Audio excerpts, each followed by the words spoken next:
భారత జెండా రంగులతో వెలిగిపోయిన ఇజ్రాయెల్ పార్లమెంట్ మోదీకి అరుదైన గౌరవం. ప్రధాని నరేంద్ర మోదీ తన ఇజ్రాయెల్ పర్యటనపై స్పందిస్తూ ఈ పర్యటన ఇరు దేశాల మధ్య ద్వైపాక్షిక సంబంధాలను మరింత బలోపేతం చేస్తుందన్న పూర్తి విశ్వాసాన్ని వ్యక్తం చేశారు.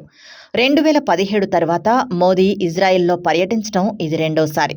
ఈ పర్యటన చారిత్రకమని, ఇరు దేశాల స్నేహానికి కొత్త ఉత్తేజాన్ని ఇస్తుందని ఆయన అభివర్ణించారు. మోదీ పర్యటన సందర్భంగా ఇజ్రాయెల్ ఘనస్వాగతం పలికింది.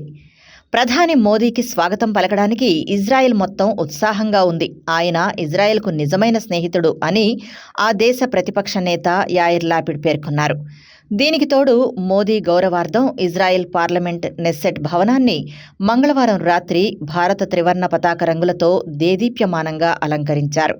ఈ గౌరవానికి మోదీ ధన్యవాదాలు తెలుపుతూ నెస్సెట్లో ప్రసంగించేందుకు ఎదురుచూస్తున్నట్లు తెలిపారు. స్థానిక మీడియా కూడా మోదీ పర్యటనకు విశేష ప్రాధాన్యత ఇచ్చింది. ఈ పర్యటన ఇరు దేశాల వ్యూహాత్మక భాగస్వామ్యానికి కొత్త లక్ష్యాలను నిర్దేశిస్తుందని మోదీ తన ప్రకటనలో పేర్కొన్నారు.